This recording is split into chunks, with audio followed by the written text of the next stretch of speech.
Hello families, today we are on day 4. We're focusing today on place value practice. We're going to do this by drawing quick hundreds, tens, and ones, and then counting by each unit to make sure that we find our total. Here on the first page you have an example. You were adding 3 tens plus 15 ones. Your child should be able to draw the 3 tens, 15 ones. When they counted and they made a 10, they regrouped it as 1 10, which is why now you see 4 tens and 5 extra ones. So here I'm gonna model for you how to solve 112 ones. When we draw 100, scholars learn to draw a box and draw 10 tens inside because we've been practicing how 10 tens make 100. So here's 100 and I want to add 12 ones. 1, 2, 3, 4, 5, 6, 7, 8, 9, 10, 11, 12. When I count, I always start with my ones. I know that 5 and 5 makes 10, and I have 2 extras. So then I count 100, 10, 2, 112 is my total. I'll show you another one here.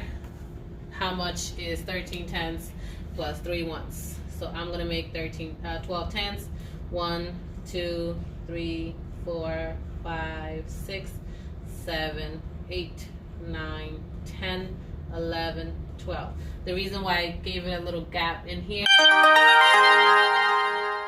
when they have 10 tens, they need to box it up to show that they made 100. And then I have 3 ones. And then you can see, based on the box, the tens and the ones, the number that you have, 123. So the work that they need to be doing is drawing lines to represent their 10 units, drawing circles or dots to represent the 1 units, making a box to represent the 100 units, and then they need to count it by each unit, each places that they have, to find the total number.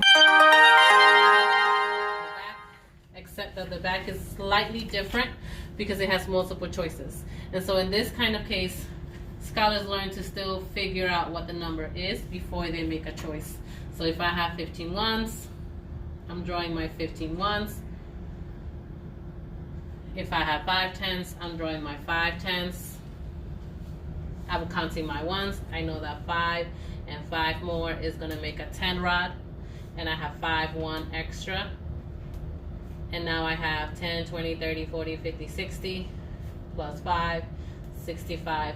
Then I find my answer. With this page, please make sure that your child is drawing their place of their units, that they're adding them across and finding their total. Please encourage your child to show their work. Don't let them just pick an answer. Let them first figure out what it is before they can pick whatever letter they think the answer is. So that is your math for the day. We move on to reading. Today we're going to focus on writing a true story and reviewing long vowels again, and then we're going to read a story. Day 4, you start out with this page. There is a review page in the front that reminds you of the skills that they learn when they're writing about a small moment. Small moment just means something in their life, something that happened to them. All about it. So let's say that I want to write about a time that I fell from a slide, and so I would draw a slide, and then I will draw myself on the floor, sad because I fell from the slide. And then I will write here about how one time I went, and then I will tell you where I went, and then I will tell you what happened. So this is what they're doing for their small moment. They continue the story. They're stretching out this moment.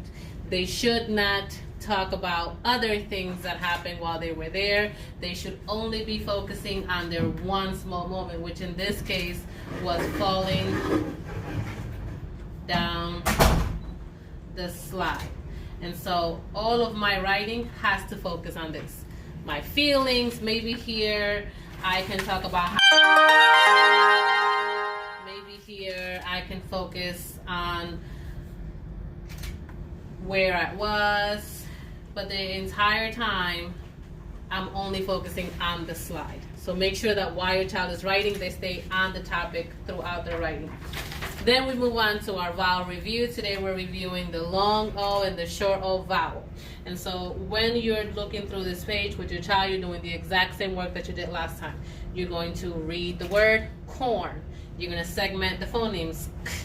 Or, in this case, the OR is an R control word. It's a little bit tricky to do this kind of work because it's R control. But in this case, the OR is making that short sound. I know it's a little bit tricky, so I'm going to do the next one with you. You have the word piano. So the child segments the word.